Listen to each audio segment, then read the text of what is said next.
Well, hello, this is Bishop James Swanson, the Episcopal leader of the Mississippi United Methodist Church. Just bringing you a moment of reflection about February, Black History Month celebration. Many people really wonder a little bit from time to time about celebrating Black History Month within the confines of the church. It is so amazing to me how we sometimes don't make the leap or we cannot connect the dots. And let me do that with you today to help you understand why this is so important. Because there's a little known, maybe for some people, Black history fact about the United Methodist history and Black history and where they intersect. One of those is a man by the name of L. Scott Allen. Now, some African Americans will know who I'm talking about.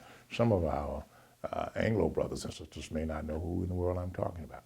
He was born in Meridian, Mississippi, a lifelong Methodist Episcopal person who became, as the church merged and became United Methodist, he was a part of that church.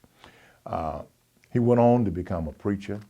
He was the editor of one of the publications for the Methodist Church, because some are not aware that during the time of our segregated past, we formed a group at that time called the Central Jurisdiction, where all of the African American churches were in the Central Jurisdiction, and our Anglo congregations were a part of a different part of the church.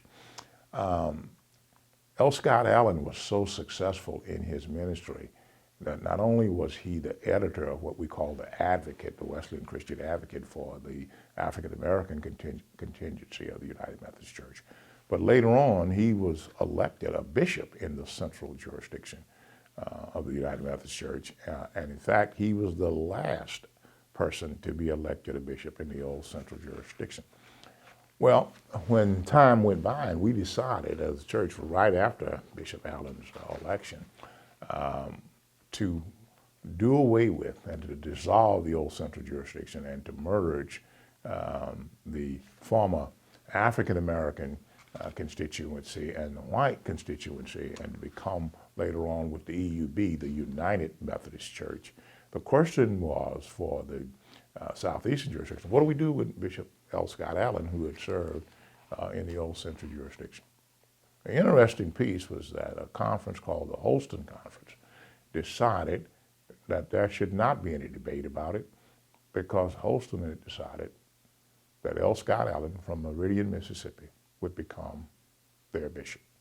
And so when the jurisdictional conference was held, L. Scott Allen was assigned to be the bishop of the Holston Conference, becoming the first African American to actually serve a predominantly, at that time, an all-white annual conference, which now, of course, was merged. And the interesting piece of that is that Holston probably has the smallest number of African American churches than any of the Episcopal areas in the Southeast. Sort of a little known Black history fact that affected more than just Black persons in the church. But he was from Meridian, Mississippi, and went on to serve not only in Holston, but also he served the Western North Carolina Conference as well. Kind of just a personal piece of that is that I became the second African American to serve that Holston Conference. And then after serving there, now I'm your bishop here in Mississippi.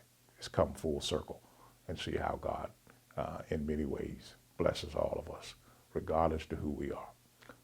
This is Bishop James Swanson telling you a little known Black history fact of how the church and God and Black history work together. God bless you.